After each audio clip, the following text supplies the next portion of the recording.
Brynach and the beloved Blodwen. It was said that Brynach was able to talk to the animals, to communicate with them, to the extent that he'd actually tamed a wolf, and the wolf followed him round as a loyal dog might. And there it followed Brynach around when he went up onto Carningli to pray and to meditate. He also used the wolf to guide another of his favourite animals, Blodwen, a cow, a beautiful cow, a plump, docile, gentle cow, the best milker in the herd.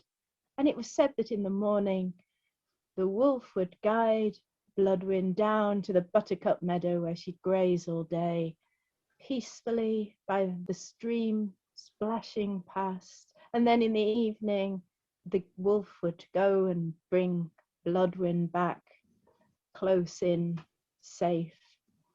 But on this particular day, a ruffian, a thug, a rough man turned up at the community, demanded to see Brynach, and said that his king had arrived in the area, a rival chieftain, a warrior. They were nothing more than a band of thugs and warriors that had rampaged through the countryside, stealing cattle, stealing, threatening, and Brynach saw no reason why he should give any accommodation to this man who demanded tribute. He demanded tribute in the form of a good dinner for all his fighting men and accommodation. Well, Brynach, he had owed his allegiance to the king in the area who'd converted to Christianity, who respected and left Brynach and his community in peace.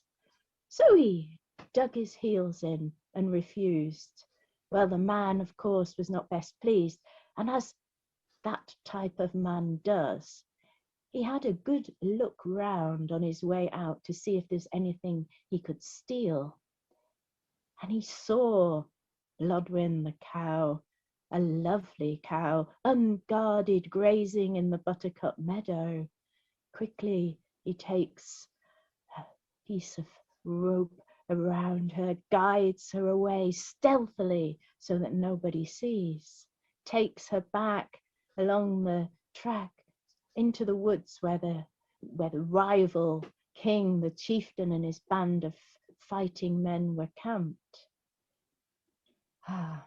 Now, when the wolf goes down to bring back the cow, no one there. And when Brynach finds out about the theft, he's deeply attached to Blodwen, calls her his beloved Blodwen.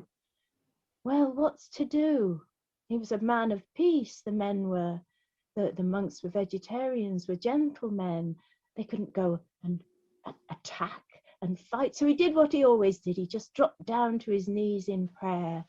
And he didn't ask for anything particular. He just put the situation to his God, the theft of his beloved Blodwen. Well, unknown to Brynach, I'm afraid to tell you that back there under the trees, Blodwen had been swiftly dispatched and skinned and diced up and put into a big cauldron, a big pot, with potatoes they'd dug up out of the fields without asking, with vegetables they'd stolen, to make a great big stew for the men who were so hungry after a long march and after all their nefarious activities in the area. And they filled the cauldron with water from the stream, and they lit a fire underneath. And the man who was in charge of the cooking tested it.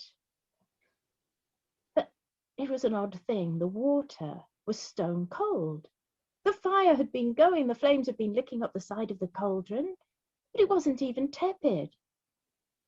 They waited another 10 minutes, 20 minutes, half an hour. He kept sticking his finger in it, dirty as it was, but still the water was stone cold.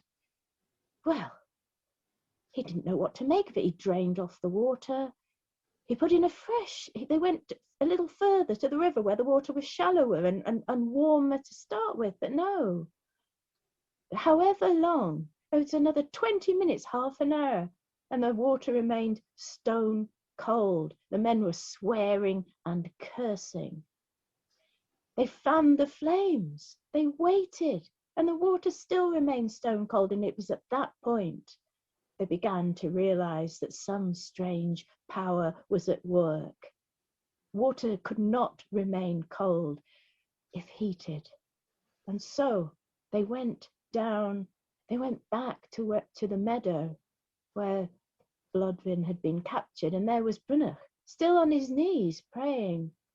And they say that when they saw this, and they realized that Brynach was a man of power, of strange powers, and they became instantly converted to Christianity. And they were invited in for a hearty vegetarian supper. Well, as they were leaving through that buttercup meadow,